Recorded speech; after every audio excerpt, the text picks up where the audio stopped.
guys. Gardening friend ko.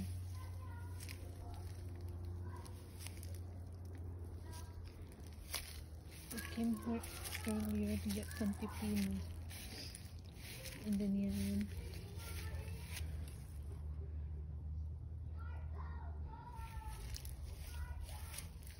And then here some big squash.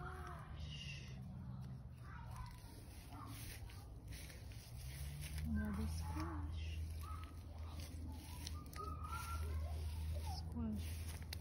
And a tiny ampalaya. Then the okra.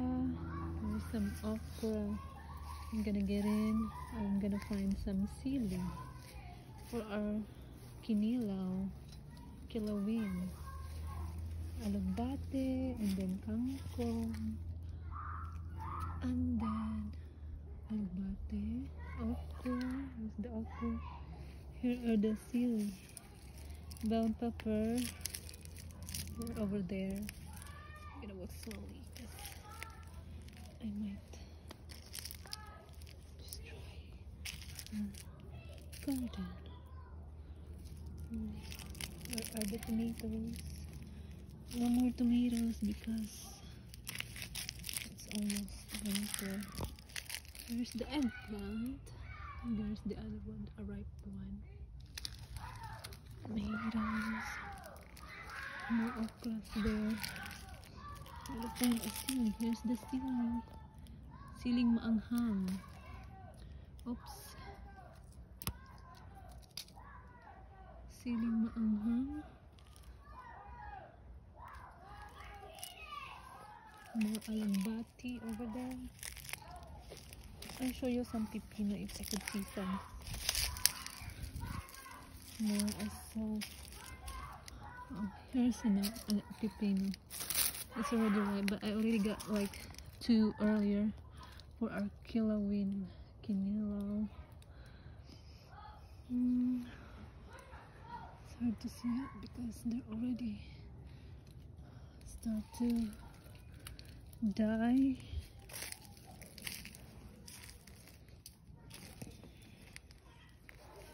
More okra. Where's the okra? There. Here's the okra. Here's the malunggay. Malunggay. Malunggay ng aking buhay. When you look for I don't know what's the name of this. Hindi ko alam anong pangalan nito. And then this is batong. Batong in Bisaya. I forgot what it's called in English. I mean in Tagalog. Here's another pipino. This is small. Yan guys, quick tour of my friend's mini garden. Pag winter, mamamatay itong mga plants dito. Meron din siyang gabi.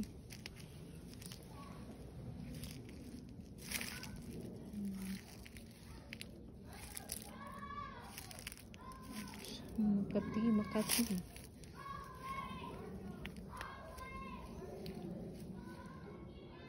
Maingay yung mga bata kasi nagsiswimming. Bye guys. Thank you so much for watching.